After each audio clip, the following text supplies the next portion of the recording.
Hallo almal en baie welkom by ons tweede sessie waar ons kyk na die inhoud van artikel 1 van die NGB, die enige God. Nou kom ons begin deur te vra, is dit die regte plek om te begin by die enige God? Nou dit mag dalk soos 'n baie vreemde vraag klink, maar wanneer ons kyk na ander geloofsbelijdenisse wat ook gereformeerd van aard is, maar nie noodwendig deel van ons belydenis is nie. Ek dink byvoorbeeld aan die Westminster geloofsbelijdenis. Hy is ook deurdrenk met gereformeerde denke. Hy het nou wel in die Britse wêreld ontstaan. Ons het wel ekumeniese bande met kerke wat hom as belydenisskrif onderskryf. Maar hy begin by die woord van God. En sal dit nie dalk 'n beter plek wees om te begin nie? Want ons leer ken God immers deur die woord. Maar dis ook nie heeltemal waar nie. Wanneer ons kyk na artikel 2 van die NGB, dan vra die skrywer Guido de Brès juist die vraag, maar hoe leer ken ons hierdie enige God? En ons leer ken hom nie net in die skrif nie, ons leer ken hom ook in die skepping. Ons praat van die twee middele waardeur ons God ken. Ons ken hom deur die skepping, dit is sy algemene openbaring, maar dan ken ons hom deur sy besonderse openbaring, dit is die woord. Of soos een kommentator sê, ons leer ken God in die boek van die skepping, en dan leer ken ons hom nog beter, baie beter, in die boek van die lewe. Maar ek dink dit is 'n baie gepaste plek om te begin by die enige God, want God is verhewe bo sy woord. Wat bedoel ek hiermee? Ek probeer hiermee glad nie sê dat die woord van God nie geïnspireer is nie. Dit is. Ek probeer hiermee glad nie sê dat dit nie die woorde van God is nie, want dit is. Maar ons moet onthou, God is so groot en so wonderlik en so onbeskryflik wonderlik dat alles van hom nie in die Bybel saamgevat is nie. God het wel besluit dat hy alles wat nodig is vir ons om hom te leer ken, om hom genoegsaam te leer ken en om genoegsaam te weet wat ons moet doen om gered te word, dit het hy in sy woord geopenbaar. Maar ek dink altyd aan die woorde van Romeine 11 waar ons hoor dat God ondeurgrondelik is. Met ander woorde, 'n ou kleine mensie sal nooit tot op die punt kom waar hy kan sê, nou verstaan ek vir God heeltemal. Dit kan nie die geval wees nie. God is te groot, hy is te wonderlik, hy is ondeurgrondelik. En God het ook gekies om sekere dinge wat hy voel ons nie hoef te weet nie aan ons bekend te maak nie. En daarom dat ons begin met die artikel, die enige God. Nou dis merkwaardig dat die artikel begin met die woorde, ons glo met die hart en ons bely met die mond. En dis baie belangrik hierdie, want ons moet onthou, ons geloof gaan nie net oor dit wat in ons hart aangaan nie. Dit wat in ons hart aangaan, moet ook uiterlik sigbaar word deur belydenis. Ons moet kan getuig van ons geloof, ons moet kan sê, maar ek glo hierdie, ek bely hierdie, ek getuig van hierdie. En dit was veral vir die skrywer Guido de Brès baie belangrik. Hy het op die ou einde dood gegaan vir sy geloof. Hy het dood gegaan omdat hy dit wat in sy hart was, voor die mense openlik bely het. En dit laat 'n mens dink aan die woorde van Romeine 10 vers 9. As jy met jou mond die Here Jesus bely, en met jou hart glo dat God hom uit die dode opgewek het, sal jy gered word. Om te glo beteken om ten volle op iemand te vertrou en om ten volle op daardie persoon staat te maak. Maar dan moet 'n mens ook bely. Dit is om openlik te verklaar dat jy jouself aan daardie persoon bind. So 'n belydenis is 'n saak van aanbidding en dis 'n saak van getuienis na buite. Nou ons sê in artikel 1, ons glo almal met die hart en bely met die mond. En dan vra ons, maar wat glo ons met die hart en wat bely ons met die mond? Ons glo met die hart en bely met die mond dat daar 'n enige en enkelvoudige geestelike wese is. Kom ons stop eers daar vir 'n oomblik. Nou, wanneer ons dink aan die woorde enige, dan laat dit ons dink aan die woorde van Deuteronomium 6 vers 4. Hoor Israel, die Here onse God is 'n enige Here. Met ander woorde, hy is die enigste lewende en betroubare God. Daar is geen God buiten hom nie, geen skepper buiten hom nie. In Jesaja 40 hoor ons hoe belaglik dit is om afgodsbeeldjies te maak. Daar word gesê dat een stuk hout word gebruik om vuur mee te maak, maar 'n ander stuk hout word gebruik om 'n afgod mee te kerf. Daar word vir hom ore gekerf, maar hy kan nie hoor nie. Daar word vir hom oë gekerf, maar hy kan nie sien nie. Daar word vir hom 'n lyf gekerf, maar hy bestaan nie. Dit is belaglik, want daar is maar net een enige Here. En dan wanneer ons dink aan die woord Here, dan laat dit ons dink aan die feit dat God oneindig is. Hy het sy bestaan in homself. Hy het nie op 'n sekere punt begin bestaan en op 'n sekere punt gaan hy ophou bestaan nie. Hy bestaan nog altyd. Hy het lewe in homself. Hy is volmaak. Hy is selfonderhoudend. Ons kan dink aan hoe die Here homself in Eksodus 3 aan Moses bekend maak as ek is, of ek is wat ek is. En dit kan ons vertaal as ek is aktief by my mense teenwoordig om hulle te verlos. Ek is getrou aan wie ek is. En dan sê ons almal glo met die hart en bely met die mond dat daar 'n enige en enkelvoudige geestelike wese is wat ons God noem. Wat word bedoel met 'n enkelvoudige wese? Wanneer ons sê dat God 'n enkelvoudige wese is, dan sê ons dat al sy afsonderlike eienskappe mekaar nie weerspreek nie. Daar is nie teespraak tussen sy onderlike eienskappe nie. Daar is byvoorbeeld nie teespraak tussen sy genade en sy regverdigheid nie. Hy is beide regverdig en genadig. Hierdie twee eienskappe weerspreek mekaar nie.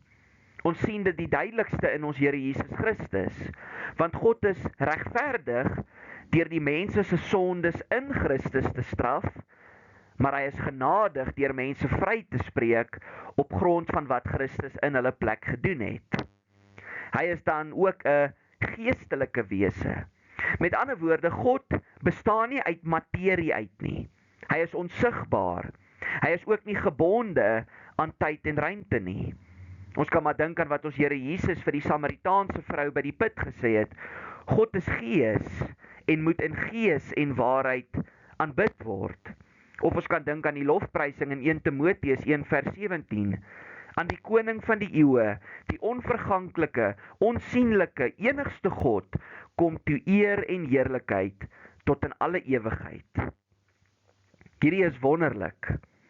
En dan erken ons glo met die hart en bely met die mond dat daar 'n enige en enkelvoudige geestelike wese is wat ons God noem.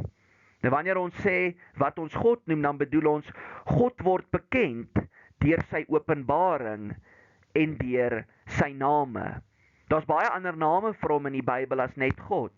Daar's die bekende Jahwe wat vertaal word met die 4 hoofletters Here. Daar is 'n woord soos El Elyon, God die Allerhoogste.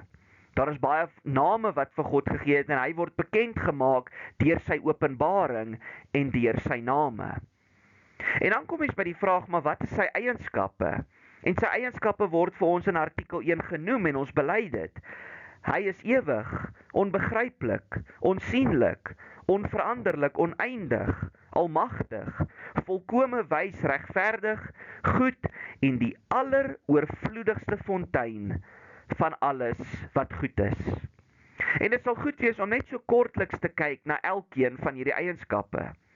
In Psalm 90 vers 2 staan daar, voordat die berge gebore is, voordat U die wêreld voortgebring het, ja, van ewigheid tot ewigheid is U God. God het nie 'n begin of 'n einde van lewensdae nie. Daar's geen punt in tyd waar hy bestaan het nie. En daar's ook nie 'n punt in tyd wanneer hy gaan ophou bestaan nie. Hy is ewig. En hierdie is dieselfde vir ons Here Jesus Christus, want hy is ook volkome God. En later in artikel 8 en 9 gaan ons kyk na wat ons glo en bely oor die drie-enige God.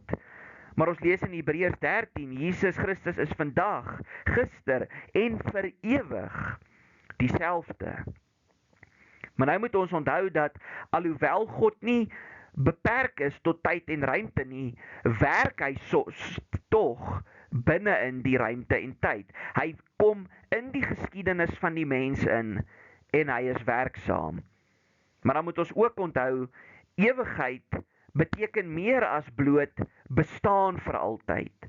Dit beteken hy besit lewe in homself. Dit is 'n inherente eienskap van God. Gaan lees maar gerus Johannes 1 vers 1 tot 3. Ons kyk dan na God se tweede eienskap en dit is dat hy onbegryplik is. Maar dalk is dit op hierdie punt goed om te sê dat ondeurgrondelik, en ons het vroeër baie daarvan gepraat, 'n beter beskrywing is. Want onbegryplik skep die idee dat 'n mens niks van God kan verstaan nie. Of wel, dit kan daardie idee skep. Ondeurgrondelik skep die idee dat 'n mens kan God ken, maar omdat hy so groot en almagtig is, kan 'n mens hom nie ten volle ken nie. En dit is wel waar. God kan nooit so deur ons geken word dat ons kan sê ek het alles uitgeput, ek ken nou vir God volkome vir wie hy is nie. God is net te groot. Ons kan hom gedeeltelik leer ken en in die Bybel word hy genoeg geopenbaar sodat ons hom so kan leer ken dat ons 'n verhouding met hom kan hê, maar ons kan hom nooit ten volle ken nie. God is ook onsienlik. Nou ons lees op plekke in die Bybel waar God wel op 'n sigbare manier homself openbaar. Ons praat van dit as teofanie. Met ander woorde, dit is sigbare manifestasies, maar dit is nie die goddelike wese self nie, want soos ons vroeër gesê het, God is onsigbaar. Sy eienskappe werk nie teen mekaar nie. Ons dink aan Moses wat vir die Here vra, Here, laat my tog u van aangesig tot aangesig sien. En die Here sê vir hom, maar niemand kan na my kyk en bly lewe nie. Maar eendag, en hierdie is 'n wonderlike vooruitsig wat ons het, sal ons God van aangesig tot aangesig sien. Ons weet nie presies wat hierdie woorde noodwendig beteken nie, maar ons weet dit is waar, want dit is in die skrif vir ons opgeteken. God is ook onveranderlik. Met ander woorde, in sy wese, in wie hy is, kan hy nie verander nie. Hy kan nie verander nie, want dit is wie hy is. En omdat hy in sy wese nie kan verander nie, kan sy besluite en sy beloftes ook nie verander nie. Want dan, as dit die geval is, dan gaan hy teen homself in. En dit sal hy nooit doen nie. Psalm 33, die Heer se raad word nooit gekeer nie. Met ander woorde, sy raad verander nie, want hy as persoon verander nie. God is ook oneindig. Met ander woorde, met betrekking tot sy wese, sy mag, sy teenwoordigheid en sy kennis, is God sonder perke. Ons kan nie perke vir hom stel nie, ons kan net nie. En ons kan hom nie met menslike redenasies meet nie. En dan een eienskap wat ons baie gereeld bely, God is almagtig. God beskik van die mag om op enige oomblik te doen net wat hy besluit hy gaan doen. In Genesis 17 hoor ons toe Abraham 99 jaar oud was, het die Here aan hom verskyn en vir hom gesê, ek is God die Almagtige, lewe naby my en wees opreg. Of ons kan dink aan die woorde van Psalm 145, die Here se grootheid is ondeurgrondelik. En dan wanneer ons praat oor die almagtigheid van God, dan kan ons nie anders nie as om te praat oor die woorde van Daniël 4. In Daniël 4 hoor ons iets absoluut merkwaardig. En ons hoor dit in verse 34 tot 35. En ek lees dit vir ons uit die 83 vertaling. Toe die vasgestelde tyd verby was, het ek, Nebukadneser, na die hemel opgekyk om hulp en ek het my verstand teruggekry. Ek het die Allerhoogste geprys. Ek het hom wat vir ewig leef geloof en geëer. Aan sy heerskappy is daar geen einde nie. Sy koninkryk bestaan oor al die geslagte heen. Teenoor hom is al die bewoners van die aarde soos niks. Hy doen soos hy besluit met die hemelse magte en met die mense op die aarde. Daar is niemand wat hom daarvan kan weerhou en vir hom kan sê, wat doen u nie? Dit is sekerlik een van die gedeeltes in die skrif wat God se almag die duidelikste vir ons verwoord. Maar dan is God nie net alles wat ons tot dusver bespreek het nie, maar hy is ook volkome wys.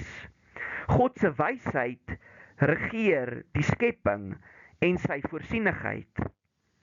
En dan lees ons daai baie bekende woorde in Romeine 11 vers 33, o diepte van die rykdom en wysheid en kennis van God, hoe ondeurgrondelik is sy oordeele, hoe onnaspeurlik sy weë.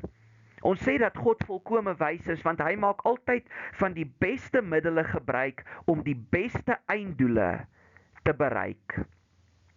Ons kom nader aan die einde, God is regverdig.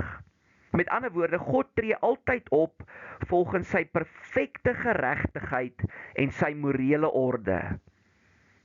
En dan sien ons veral in Christus hoe sy regverdigheid 'n hoogtepunt bereik. Want hy spaar nie sy eie seun nie. Hy straf al die sondes van sy uitverkorenes in sy seun. Hy spaar sy seun nie daardie bittere lyding nie, want hy is regverdig. God is ook goed. Met ander woorde, God is die bron van alles wat goed is. Alles wat ons in hierdie wêreld sien wat goed is, alles wat ons kan sê is goed, is 'n weerspieëling van sy wese. Psalm 119 vers 68. U is goed en u doen goed. Leer my u voorskrifte. En dan in die laaste plek is God die alleroorvloedigste fontein van alles wat goed is. Met ander woorde, alle seëninge, alle dinge wat goed is, kom van die Here af. Geen van ons besit iets wat ons nie van die Here ontvang het nie. Jakobus 1 vers 17 sê, elke goeie gawe en elke volmaakte geskenk kom van bo. Dit kom van die Vader wat die hemelligte geskep het, maar wat self nie soos hulle verander of verduister nie. Hier hoor ons weer die onveranderlikheid van die Here ook. So om saam te vat, artikel 1. Ons glo almal met die hart en bely met die mond dat daar 'n enige en enkelvoudige geestelike wese is wat ons God noem. Hy is ewig, onbegryplik, onsienlik, onveranderlik, oneindig, almagtig, volkome wys, regverdig goed en die alleroorvloedigste fontein van alles wat goed is. Hierdie artikel is so goed saamgevat, so goed verwoord, dat ek nie eers aan 'n gepaste slot kan dink om daarmee af te sluit nie.